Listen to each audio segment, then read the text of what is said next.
First story.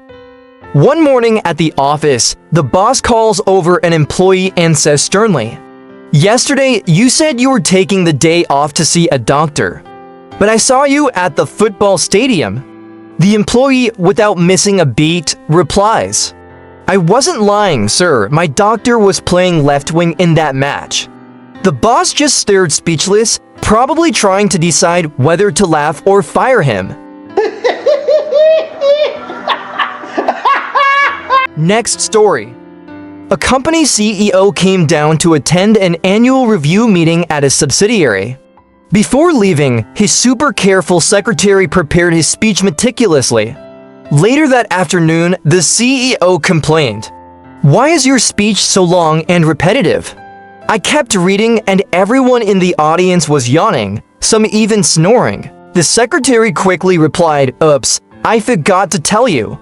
Knowing you tend to misplace documents, I photocopied the original 10-page speech into 3 copies just in case you lose one. No wonder everyone was so sleepy." Next story. At a small company, the CEO called in the head of HR with a very serious face. He said, "I want you to find a young, smart, and talented person. Someone who can potentially replace me in the future." The HR guy got excited. "Great idea, sir. And once I find that person, what position should I give him?" The CEO leaned in and whispered, "Fire him immediately. I'm not training my own replacement." Next story. Dad concerned, "Son, what happened?" "Why were you fired?" Son calm, confident. "Well, Dad, the boss was just jealous of me." Dad confused, "Jealous of you?" Son matter of fact, "Yeah. I walked around the factory with my hands behind my back, checking how everyone was working, just like a manager would." Dad still puzzled. "Okay, but why would that get you fired?" Son grinning. "Because everyone thought I was the real boss, not him." Next story. A boss was driving his young secretary around in his brand new car when suddenly the car broke down. He looked over and said confidently, "Now, as a boss, I should call roadside assistance. But as a man, I must fix this myself." He got out and crawled under the car to take a look. The secretary called out sweetly, "As a woman, I should stay in the car. But as his secretary, I must be by my boss's side." So she joined him under the car. 30 minutes later, a man walking by stopped, looked around, and said, "Well, as a polite person, I shouldn't interrupt. But as a responsible citizen, I must inform you both, your car just drove away." Next story. Good deeds at the ball. At a fancy ball, a polite gentleman said to a smiling young lady, "Seeing you smile like that makes me want to do good things for you." The lady giggled excitedly. "Oh, how sweet. Anything at all?" he replied with a grin. "Oh no, only in the dental field because I'm a dentist." Next story. Mushroom mystery with the professor. A curious student asked the professor, "Professor, is it true that all mushrooms are edible if we just know how to prepare them?" The professor smiled and replied, "Well, yes, technically all mushrooms can be eaten, but some of them are definitely only good for eating once." The student blinked in surprise and the professor added with a wink, "In other words, some mushrooms might teach you a very lasting lesson after your first and only bite." Next story. Keep singing. After the blonde singer finished her song, the audience shouted, "Sing it again." She sang again, but the audience still wasn't satisfied and kept asking for more encores. 3 times already. "Thank you all so much. I'm really tired. How many more times should I sing to show my appreciation?"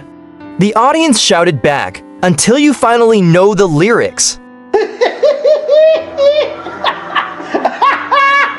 Next story. Two old friends ran into each other after a long time. So how's your job these days? I quit a few months ago. I can't stand for too long, can't sit for too long, and when the weather changes, I feel it in my bones right away. I've no clue what kind of job fits someone like me. Wait, what condition do you have? Arthritis. Oh, then I've got the perfect job for you. Really, what is it? Weather forecasting. Next story.